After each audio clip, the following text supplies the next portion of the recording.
काम नहीं ये बता पा रहे हैं और जो बातें कर रहे हैं वो खाली घोषणाएं कि हम आगे करेंगे। तो पिछले 20 वर्षों में आपकी सरकार रही है, उसका आपको हिसाब देना चाहिए, जिसमें आप पावरफुल मंत्री भी रहे, तब आपने क्या किया।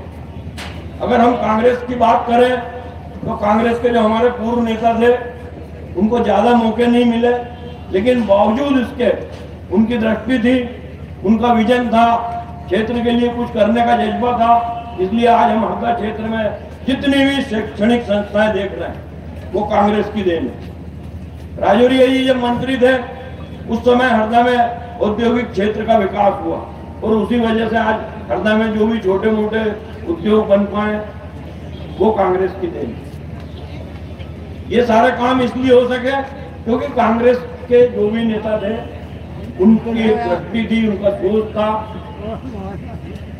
कभी भी कांग्रेस के चाहे वो सांसद रहे हो या विधायक रहे हो उन पे कोई 1 रुपए का भी आरोप नहीं लगा सकता। लेकिन दूसरी तरफ जो भारतीय जनता पार्टी के नेता है कमल पटेल जी, इनको पिछले 30 सालों से लगातार हरदा क्षेत्र की जनता मौका दे रही है। इनको हरदा की क्षेत्र ने इन पर जितना प्यार लुटाया, इनका जितना तन मन धन से साथ दिया है, लेकिन जब इनको मौका मिला कि ये क्षेत्र के लिए कुछ कर सके, कोई एक काम 3 बार ये मंत्री बने।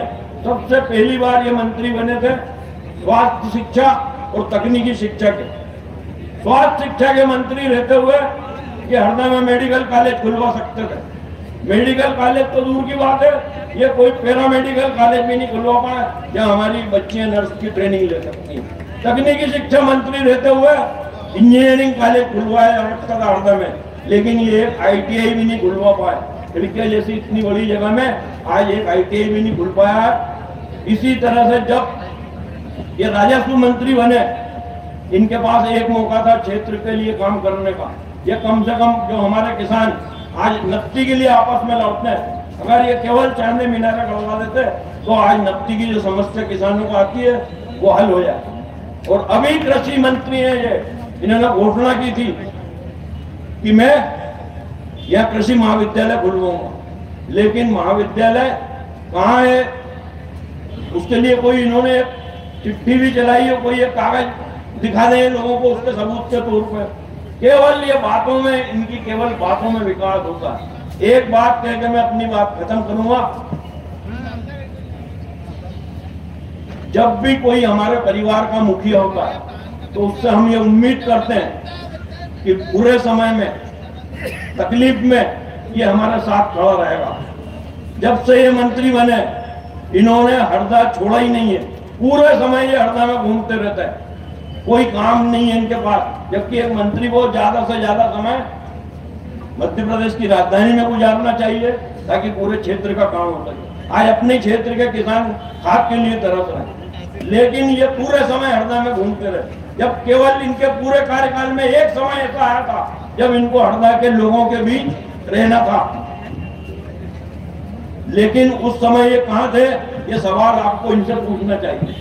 जब कोरोना की महामारी फैली थी, जब हरदा की जनता ऑक्सीजन के लिए तरस रही थी, रेमडेसिविर इंजेक्शन के लिए तरस रही थी, दवाइयों के लिए तरस रही थी, उस समय कहां थे कमल पटेल। जब इनको क्षेत्र की जनता को सबसे ज्यादा जरूरत थी तब ये अपना मुंह छुपा के कहीं भोपाल में छुपे हुए थे, यहाँ से पीठ दिखा के ये भाग गए। और इसका पूरा रिकॉर्ड है कि ये कब कब हरदा में रहे और कब कब बाहर रहे, कोई भी चेक कर सकता है। जब आप हमारे प्रतिनिधि हो, हमने आपको इतने मौके दिए, जब हमको सबसे ज्यादा आपकी जरूरत थी उस समय आप क्षेत्र की जनता को पीठ दिखा के भाग गए। अब आप खुद फैसला कीजिए कि ऐसे आदमी को फिर से चुनना चाहिए क्या। आपका मत तय करेगा आने वाले समय में मध्य प्रदेश में किस पार्टी की सरकार बनेगी। हमारे भावी मुख्यमंत्री कमलनाथ जी हैं, जिनके पास विजन है मध्य प्रदेश का किस तरह से विकास किया जा सकता है। इसकी उनको इंडस्ट्रीज की समझ है, उनको उद्योग की समझ है, व्यापार की समझ है, और उनके इन सारे कामों में विकास के भागीदार हमारे डॉक्टर आर के दोगुने बनेंगे। केवल साथ आपका चाहिए। धन्यवाद। जय हिंद, जय भारत। धन्यवाद हेमंत आले जी। अब मैं आमंत्रित करता हूं हमारे बीच में मौजूद हरदा नगर पालिका के पूर्व अध्यक्ष श्री सुरेंद्र जैन जी को कि वे आकर अपनी बात रखें।